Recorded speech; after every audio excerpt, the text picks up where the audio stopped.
Aaron Rodgers is also a keynote speaker. Where is he a keynote speaker, though, He is Hutton? at the Psychedelic Science Conference, Psychedelic Studies in Denver this June. I mean, who else is speaking at this conference? Any surviving members of Jefferson Airplane, the band? I mean, who else is around? Who from Fleetwood Mac is still alive? Rodgers will speak with Aubrey Marcus, host of the Vulnerable Truth podcast, with Rodgers recently appeared on. He's going to psychedelics. So that will be in June. So this will be during the off season for either his first off season in retirement or his first off season with the New York Jets. Because I don't think it's with Green Bay. Anytime I hear psychedelics, I think of Seth Rogen in Knocked Up when his buddy Paul Rudd tells his wife they did mushrooms in Vegas. Yeah. And then he says, I just convinced my girlfriend that I don't smoke too much weed, and now you got her convinced I'm into psychedelics? What was it that Rodgers does? Aaron Rodgers? Yeah. Ayahuasca? Yeah, so he's speaking on his experience with ayahuasca.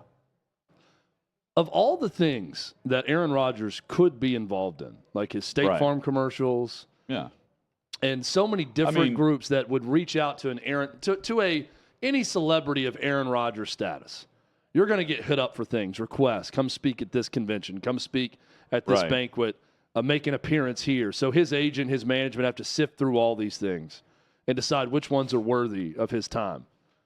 Aaron Rodgers decides, I'm going to speak at the Psychedelics conference. That tells me that it's not just some gimmick or act. No. That was the accusation, he's playing this up. No, this is him. This is what he wants to do. And let me be completely honest here. There's never been a better sales pitch to take ayahuasca than the way Aaron Rodgers describes it. But I mean, the way he is obsessed with this now, I'm thinking it must be pretty good. That's what I keep thinking with Aaron Rodgers. He's really putting the hard sales pitch on to take ayahuasca. Maybe he just talks about it and says, some of the downside of it as well. But it seems like he's really a missionary for this substance. But I also looked up the gospel. Symptoms of ayahuasca, and it can last between 4 and 6 hours, and this doesn't make me want to take it. Yeah, there's some vomiting involved, nausea and vomiting could occur. Diarrhea, euphoria. That's third on the list. Euphoria is third on the list. Feelings of connection and unity is fourth, after nausea and diarrhea, right? Every commercial we've ever heard. Do you have to get through the nausea and diarrhea to have a feeling of community? The fifth symptom, introspection. I love that the first two are awful. Number 6, intense visual and auditory hallucinations.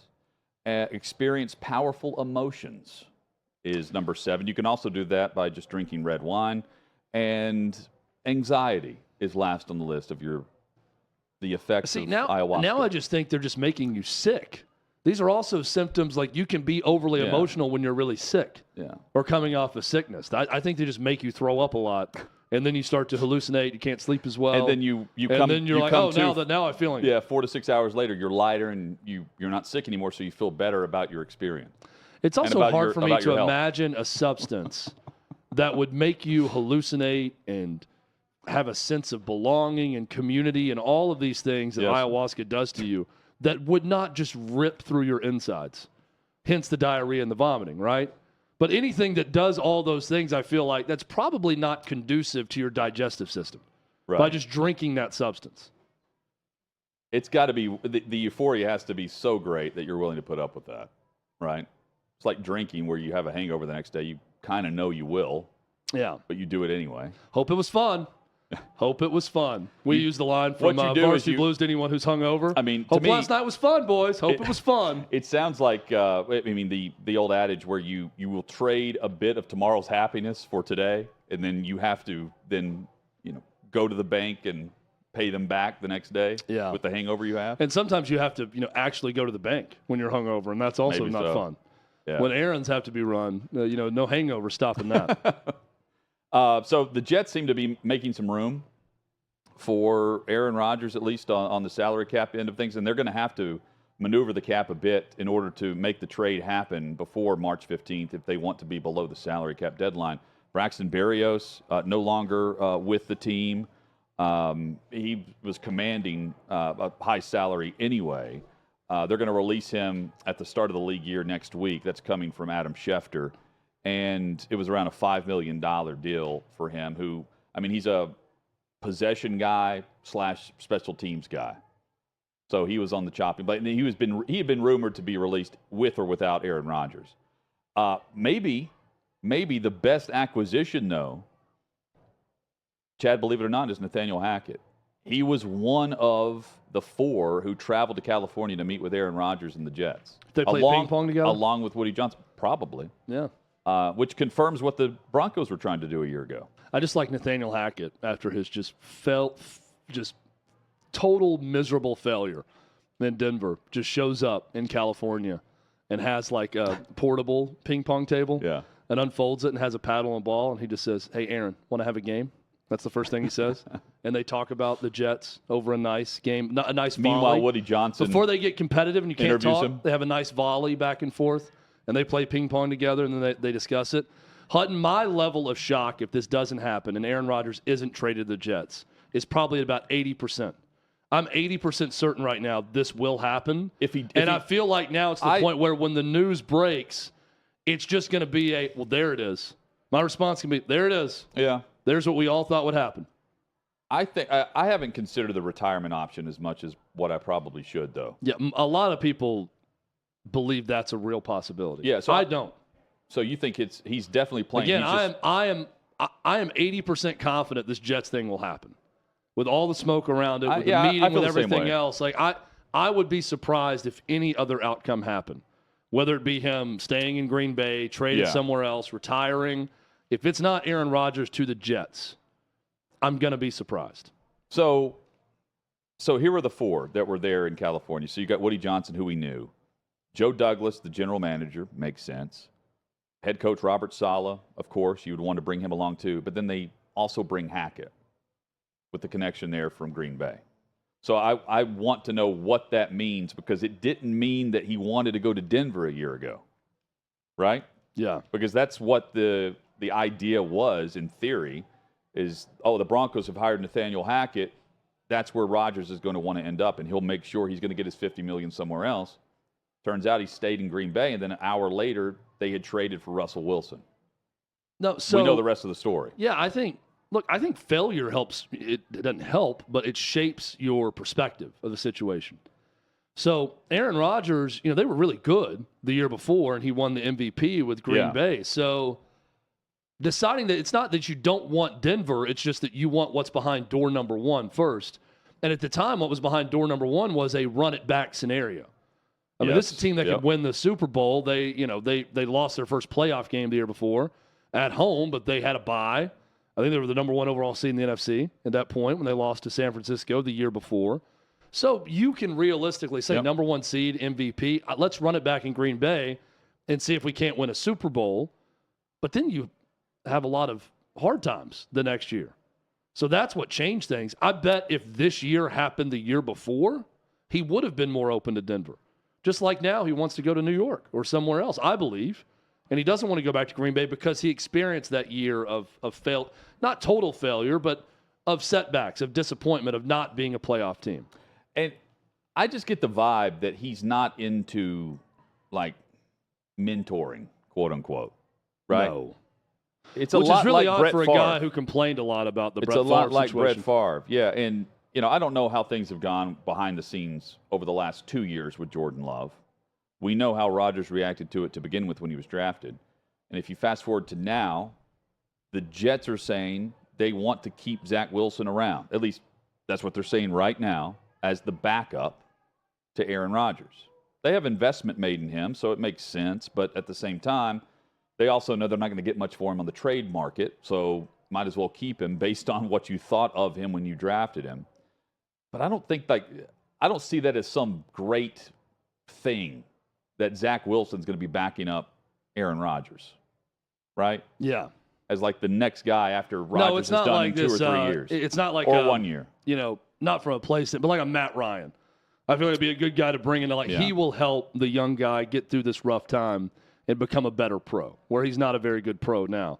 Aaron Rodgers, unless Zach Wilson just wanted to watch how he went about his business and took it upon himself to be mentored by sight only. I don't think, not that Aaron Rodgers can be difficult to him necessarily, but he's never going to go out of his way to help mentor a young quarterback. I'm with you on that. Chad, so we saw the tweet earlier, I believe, from Schefter that was discussing the Braxton Berrios news that he was being released from the Jets. And then we saw the timestamps on this. So this is when Schefter tweets out, the Jets have just made a trade. And this was at 10:15 a.m. He had released at 10:08 a.m. local time that at 10:08, Braxton Berrios, they were making some cap space there, saving money there. And minutes later, he says, the Jets just agreed to a trade, ... That's his tweet. And he follows it up with the news that Chuck Clark has, in fact, been traded. Jets agreed to send a 2024 seventh-round draft pick to the Ravens in exchange for safety Chuck Clark. Look, I'm all for having a little fun with this. Schefter hasn't had the best 12 to 15 month span on social media. No. With some of the things he's put out there. I don't like the troll job from the quote-unquote newsmaker because that's exactly what he's doing. I mean, his one tweet where it says the Jets have agreed to a trade was viewed over 11 million times. And it's over Chuck Clark, not Aaron Rodgers. Maybe I'm old school. I prefer the journalist be a journalist and the guys that talk about it stir the pot a little bit here. Schefter's not that guy. And I don't like the fact that he tweets it out based on the other things that he's swung and missed at, or he's been pointed to as part of the problem of, you released this because it's straight from the agent, verbatim, straight from the agent on how you want this worded, right? Yeah, the Dalvin Cook situation was one. It's a great example. He had the awful deal the where off-the-field stuff. Dwayne Haskins died. Right. Tragically, and then he said, he in the first tweet about announcing his death, talked about him as a bust in the NFL, that he took a lot of heat for. He apologized for that one. I think he had to apologize for the Dalvin Cook thing, too, or at least explain it. Honest question, does Adam Schefter write anything anymore, or does he just break news on social media? I think he contributes to stories. I don't know that I've seen him write a column or anything anytime recently. Yeah. I mean, or an actual his job story. is to be on one of his 6 phones and tweet from one of them. No, I get it. He's a newsbreaker. Like, he's a newsbreaker guy, so that's what he does. He's had a rough time. I got no issue with this. I think it's kind of funny. Look, it's funny, what but at the same time, what you're doing. You know that you're going to get a big response from it, and he quickly tweeted that it was a different trade. I got no issue with this, and I do take issue with a lot of stuff that he's done recently. I mean, it's not a. But I ask that, like, what a job. I mean, he has to be on at all times, right? He has to be available at all times to get stories. So it is a hard-working thing. But I mean, pretty cool setup that he's just talking to people, texting with people. And not really writing, I don't feel like. So it's definitely a different life. Yeah, you're right. But at the same time, like, everyone's waiting on this one bit of news. Armando Salguero is on Aaron Rodgers' watch for OutKick.com. That's it, right? Like, he told us that yesterday. He's waiting on news like this unless he gets it. And chances are he's not going to tease you over a Chuck Clark trade. I just think it's also ridiculous that. How do you feel for Chuck Clark, by the way? 7th-round pick trade, and you're teases Aaron Rodgers. Your bait, your Twitter bait for everybody getting just salivating over the possibility of Aaron Rodgers news. Yeah. And then it's like, it's this Clark guy that no one cares about. Oh, great. I'm that Clark guy. Yeah, that's a tough one. Tough beat.